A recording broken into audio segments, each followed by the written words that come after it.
Radhe Radhe friends, आज है कार्तिक की रमा एकादशी और रमा एकादशी की कथा इस प्रकार से है। धर्मराज युधिष्ठिर कहने लगे कि भगवान कार्तिक एकादशी का नाम क्या है। तो भगवान बोले कि राजन, कृष्ण पक्ष की एकादशी का नाम है रमा एकादशी। प्राचीन काल में मुचुकुंद नाम का एक राजा राज्य करता था। उसकी इंद्र के साथ मित्रता थी और साथ ही यम, कुबेर, वरुण और विभीषण के साथ भी मित्रता थी। यह राजा बड़ा धर्मात्मा तथा विष्णु भक्त था, साथ ही न्यायपूर्वक राजा राज्य करता था। उस राजा के एक कन्या भी थी जिसका नाम चंद्रभागा था। उस कन्या का विवाह चंद्रसेन के पुत्र शोभन के साथ हुआ। एक समय शोभन अपने ससुर के घर आए और उन्हीं दिनों जल्दी ही पुण्यदायिनी रमा एकादशी भी आने वाली थी। जब व्रत का दिन समीप आया तब चंद्रभागा को अत्यंत सोच उत्पन्न हुई। मेरे पति बहुत दुर्बल है और मेरे पिता की आज्ञा अति कठोर है। दशमी को राजा ने ढोल बजवाकर सारे राज्य में यह घोषणा करवा दी कि एकादशी को भोजन नहीं करना चाहिए। घोषणा सुनते ही शोभन को अत्यंत चिंता हुई और अपनी पत्नी से बोला कि अब क्या करना चाहिए। मैं तो किसी भी प्रकार की पीड़ा सहन नहीं कर सकूंगा और ना ही भूख सहन कर सकता हूँ। ऐसा उपाय बतलाओ जिससे मेरे प्राण बच सकें, अन्यथा मेरे प्राण तो अवश्य ही चले जाएंगे। चंद्रभागा कहने लगी कि हे स्वामी, मेरे पिता के राज में एकादशी को कोई भी भोजन नहीं कर सकता। हाथी, घोड़ा, ऊंट, बिल्ली, गौ आदि तृण, अन्न, जल आदि भी ग्रहण नहीं कर सकते। फिर मनुष्य का तो कहना ही क्या। यदि आप भोजन करना चाहते हैं तो किसी दूसरे स्थान पर चले जाइए, क्योंकि यहाँ यदि आप रहेंगे तो अवश्य ही व्रत करना पड़ेगा। ऐसा सुनकर शोभन कहने लगा कि हे प्रिय, मैं अवश्य व्रत करूंगा, जो भाग्य में होगा वह देखा जाएगा। ऐसा विचार कर उसने व्रत किया और वह भूख व प्यास से अत्यंत पीड़ित होने लगा।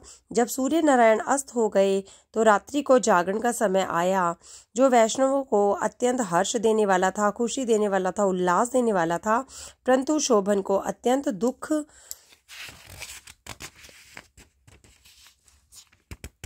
दुखदायी हुआ। प्रातःकाल होते ही शोभन के प्राण निकल गए।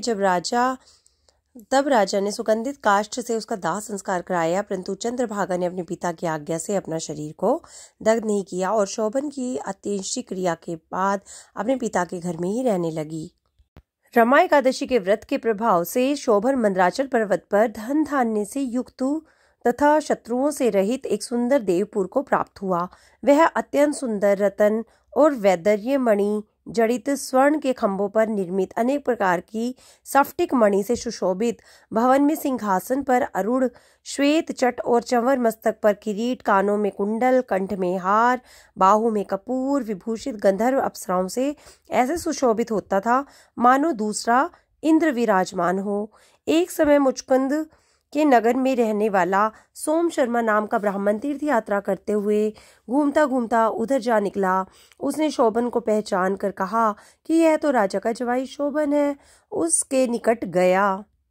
शोभन भी उसको पहचान गया और उसे अपने आसन से उठकर उसके पास आया और प्रणाम आदि करके कुशल व क्षेम पूछने लगा।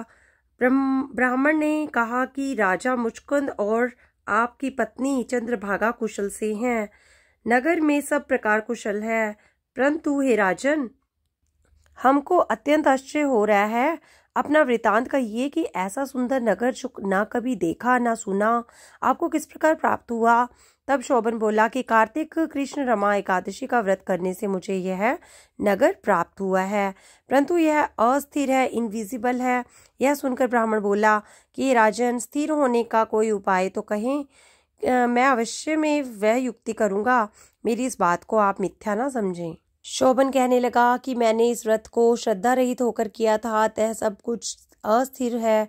यदि आप मुचकुंद की कन्या चंद्रभागा को यह सब वृतांत कहें तो यह स्थिर हो सकता है। यह सुनकर उस शेष ब्राह्मण ने अपने नगर में लौटकर चंद्रभागा से संपूर्ण वृतांत कहा। ब्राह्मण के वचन सुनकर चंद्रभागा बड़ी प्रसन्नतापूर्वक ब्राह्मण से बोली कि हे ब्राह्मण, यह सब बातें आप प्रत्यक्ष में देखी हैं आपने या स्वप्न ही कह रहे हैं? ब्राह्मण कहने लगा कि हे पुत्री, मैंने महावन में तुम्हारे पति को प्रत्यक्ष देखा है, साथ ही किसी से विजय ना हो ऐसा देवताओं के नगर के समान उनका नगर भी देखा है। उन्होंने यह भी कहा कि यह स्थिर नहीं है, जिस प्रकार यह स्थिर रह सके सो उपाय करना चाहिए। चंद्रभागा कहने लगी, हे विप्र, तुम मुझको वहां पर ले चलो। पति देव के दर्शन की मेरी लालसा है। मैं अपने किए हुए पुण्य से उस नगर को स्थिर बना दूंगी। आप ऐसा कार्य कीजिए जिससे हमारा संयोग हो सके, क्योंकि वियोगी को मिला देना महान पुण्य है। सोम शर्मा वह बात सुनकर चंद्रभागा को साथ लेकर मंदराचल पर्वत के समीप वामदेव ऋषि के आश्रम में पहुंच गए। वामदेव ऋषि ने उनकी बात सुनकर वेद मंत्रों से उज्ज्वल तिलक द्वारा चंद्रभागा का अभिषेक किया। तब ऋषि के मंत्र के प्रभाव और एकादशी के व्रत से चंद्रभागा का शरीर दिव्य हो गया और वह अत्यंत प्रसन्नता के साथ अपने पति के निकट गई। अपनी प्रिय पत्नी को आते देखकर शोभन अत्यंत प्रसन्न हुआ। उसको बुलाकर अपनी बाईं तरफ बिठाया। चंद्रभागा कहने लगी, हे प्राणनाथ, आप मेरे पुण्य को सुनिए। अपने पिता के घर में जब मैं 8 वर्ष की थी तब से विधि पूर्वक एकादशी के व्रत को श्रद्धा पूर्वक करती आ रही हूँ। इस पुण्य के प्रताप से आपका यह नगर स्थिर हो जाएगा तथा समस्त कर्मों से युक्त होकर प्रलय के अंत तक रहेगा। इसके पश्चात चंद्रभागा दिव्य रूप धारण कर और दिव्य आभूषणों से वस्त्रों से सुसज्जित होकर अपने पति के साथ रहने लगी और शोभन भी आनंद से रहने लगा। हे राजन, यह मैंने रमा एकादशी के महात्म्य को आपको सुना दिया। जो मनुष्य इस व्रत को करते हैं उनके ब्रह्म हत्या आदि समस्त पाप नष्ट हो जाते हैं। कृष्ण पक्ष और शुक्ल पक्ष दोनों एकादशी समान हैं, इसमें कोई भेद नहीं है। दोनों समान फलदायी हैं। जो मनुष्य इस महात्म्य को पढ़ते हैं, सुनते हैं, सुनाते हैं, उनके समस्त पाप दूर होकर विष्णु लोक को प्राप्त होते हैं। बोलो जो विष्णु भगवान की जय, कार्तिक महात्म्य की जय, रमा एकादशी की जय। कार्तिक महात्म्य की जय, एकादशी महात्म्य की जय, रमा एकादशी की जय, राय दामोदर की जय, पांचों पांडव की जय, अपने अपने सतगुरुदेव महाराज की जय। हरि ओम।